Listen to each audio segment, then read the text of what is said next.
Today's topic we're going to talk about is leadership. I always like people to take that word and think for a minute what it means to you. When somebody says leader or leadership, a lot of the times when you ask people the one word they think of, a lot of times they come up with the same words. Things like inspiration, influence, example, accountability. Those are words among others that you hear. So I think leadership in general is someone that we're going to be looking up to and in some ways trying to mirror some of their actions. So think for a minute, who have been what you would consider to be the leaders in your life? I think we've all probably got a family member that we can think of who was always the person in the family that everyone worried what they thought about. Everyone worried what they thought about them. They were just seen as the head of the family. Now, how did that happen? Because they somehow exerted a leadership role. You know, my examples in life, when I think of a couple of the people who were influencers, I like to think about my grandfather for one, and my father-in-law. They were very similar in a lot of ways. When they said something, they weren't overly talkative, but when they talked, you listened, because they usually had something really good to say that made a lot of sense. And they were also two of the people in my life that were true to their word. Can guarantee if they gave you their word they would do something, you could take that as a 100% sure chance it was going to happen. So I think what we're looking for in leaders are people that, in my way of thinking, they walk the talk. Anything they say, you can believe, you can take it to the bank. And they also look for ways of improvement at all times, whether it's with themselves, with others. They encouraged others to improve things. You know, one thing that my husband got from his father, of all things, and I've heard him tell our children, no matter what you do in life, be the best you can be at it. If you're a ditch digger, be the best ditch digger you can be. So I think these are the kind of people that we look up to, people who can do that. You know, there's also the question of, is it nature or is it nurture? Is somebody born to be a leader?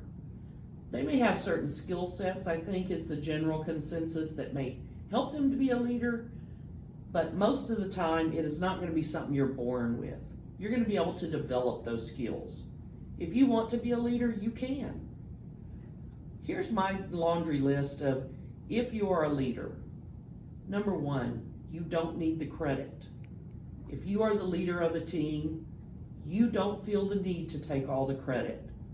As a matter of fact, almost the opposite. You want your team to have all the credit for that success. You really don't care whether you get the credit or not. Not that you don't crave recognition. I think as humans, everybody craves recognition. But somebody who wants their team to get all the credit for an accomplishment, that is a leader. They walk the talk. If they're saying something you should do as an employee, as a family member, as a friend, they don't just say it, they actually do it themselves. They walk the talk. What's important there is that they are the same person whether someone's looking or not looking.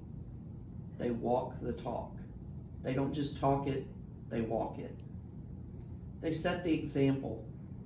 They set the bar high, and others want to achieve what they achieve. They want others to succeed. That's a leader, somebody who wants other people to succeed. If you're a leader, you offer your time and knowledge.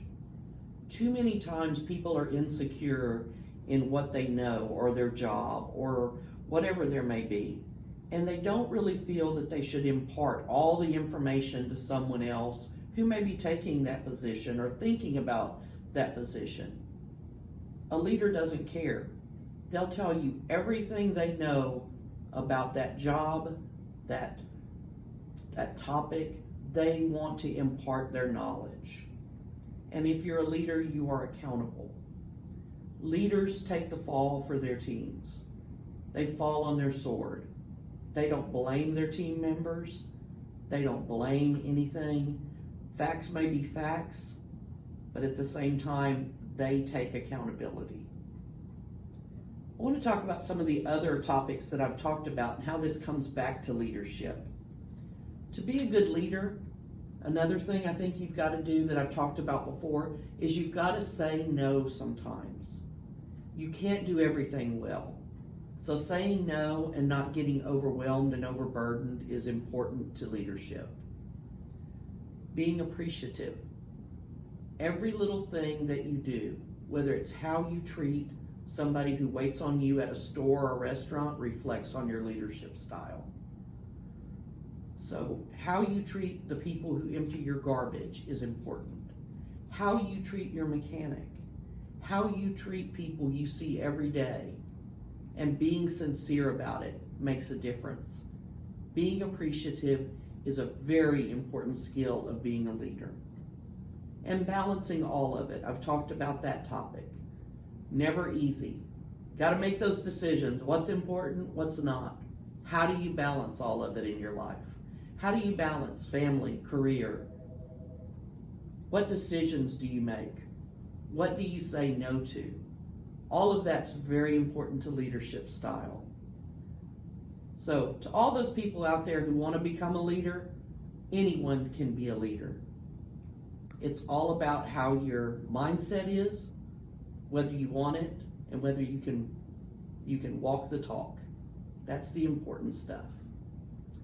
So with the holidays coming up, everybody have a great week and try to make a difference in everybody's life that you meet in the next week.